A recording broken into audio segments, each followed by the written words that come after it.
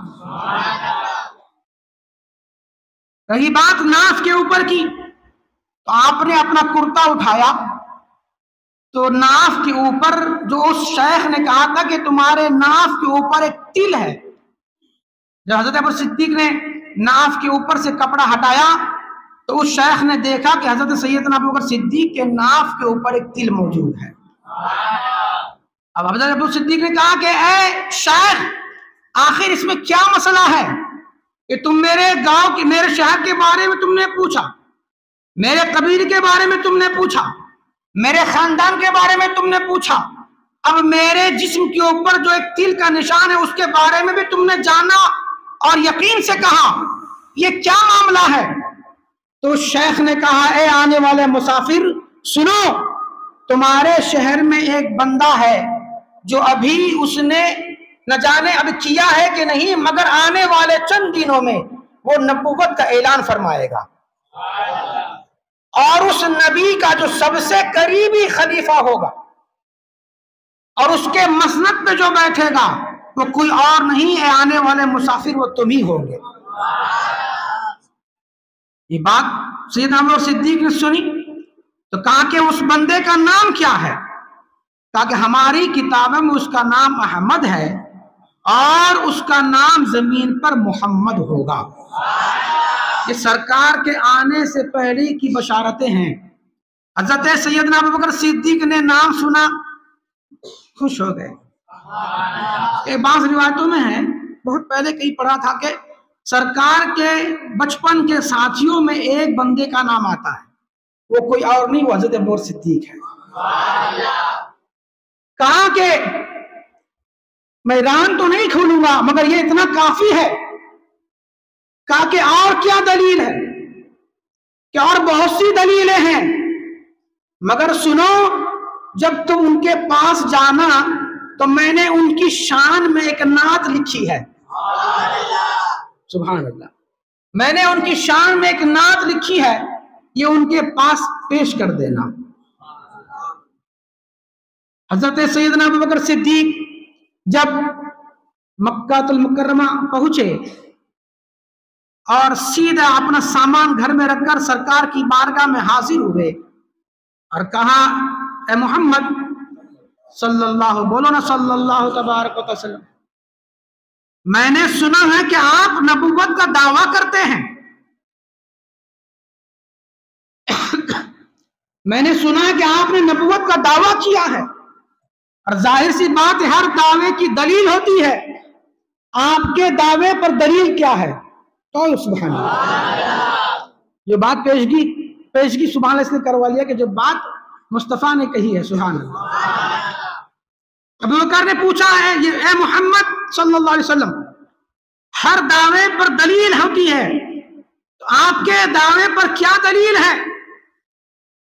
آپ اگر اللہ کے نبی ہیں تو اس پر دلیل کیا ہے؟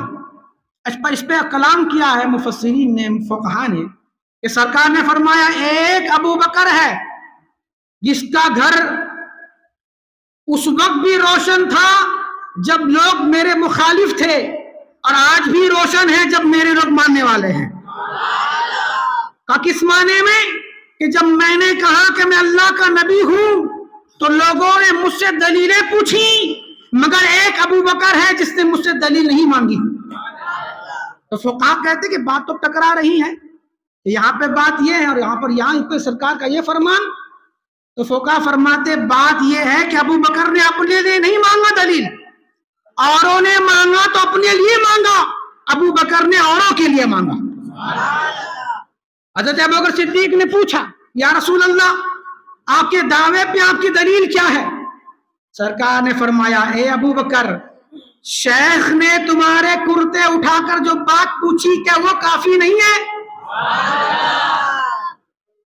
اتنی بات کہی تو ابو بکر صدیق نے کہا یا رسول اللہ، اے محمد صلی اللہ علیہ وسلم، ابھی ایمان نہیں لائے تھے، اے محمد صلی اللہ علیہ وسلم، میں تو یمن میں بہت سے شیخ سے ملا ہوں، میں یمن میں بہت سے شیوخ سے ملا ہوں، آپ کس شیخ کی بات کر رہے ہیں؟ اب سنو مصطفیٰ کے علم کا عالم۔